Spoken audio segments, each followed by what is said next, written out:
আসসালামু আলাইকুম। আশা করি আপনারা সবাই ভালো আছেন। আপনারা জেনে খুশি হবেন যে বাংলাদেশে ময়মনসিংহ আইভ্যাক্স সেন্টার খুলে দিল। নতুন করে ময়মনসিংহ আইভ্যাক্স সেন্টার খুলে দেওয়া হয়েছে এবং শুধুমাত্র পাসপোর্ট ডেলিভারি কার্যক্রম চালু আছে।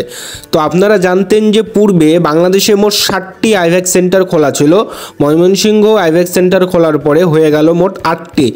বাংলাদেশে বর্তমানে মোট 8টি আইভ্যাক্স সেন্টার থেকে পাসপোর্ট ডেলিভারি কার্যক্রম চালু আছে এবং ময়মনসিংহ আইভ্যাক্স সেন্টারের আশেপাশে যারা আছেন, যারা ময়মনসিংহ আইভ্যাক্স সেন্টারে আপনাদের ভিসা ফাইলগুলো জমা দিয়েছিলেন, তারা রবিবার থেকে ময়মনসিংহ আইভ্যাক্স সেন্টার থেকে সকাল 10টা থেকে দুপুর 2টা পর্যন্ত পাসপোর্ট ডেলিভারি পাবেন, শুধুমাত্র SMS দেওয়া সাপেক্ষে। বাংলাদেশে ঢাকা, চট্টগ্রাম, সিলেট, যশোর, সাতক্ষীরা, রাজশাহী, খুলনা ও ময়মনসিংহ এই 8টি আইভ্যাক্স সেন্টার খোলা আছে এবং এই আইভ্যাক্স সেন্টারগুলো থেকে পাসপোর্ট ডেলিভারি দিবে শুধুমাত্র SMS পাওয়া সাপেক্ষে।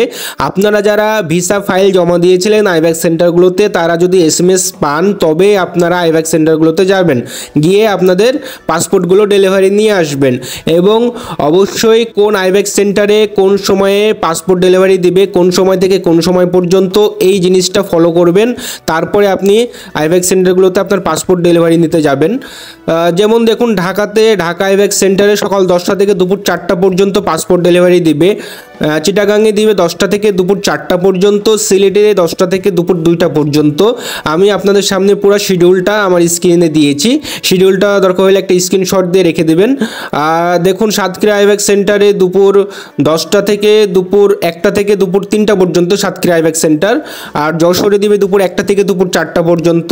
রাজশাহীতে দেবে সকাল 10টা থেকে দুপুর 2টা পর্যন্ত। খুলনায় দেবে সকাল 11টা থেকে দুপুর 2টা পর্যন্ত এবং ময়মনসিংহ আইভ্যাক্স সেন্টারে সকাল 10টা থেকে দুপুর 2টা পর্যন্ত।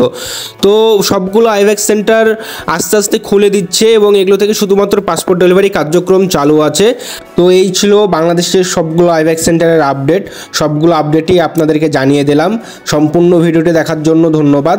আমার আরও বেশ কিছু ভিডিও আছে যেগুলো ইন্ডিয়ান ভিসা সম্পর্কে দেওয়া আছে, কিছু বিমানের টিকিটের ভাড়া সম্পর্কে দেওয়া আছে। সবগুলো ভিডিও দেখবেন। যদি ভালো লাগে অবশ্যই লাইক, কমেন্ট এবং শেয়ার করে দেবেন। ধন্যবাদ সবাইকে। আসসালামু আলাইকুম।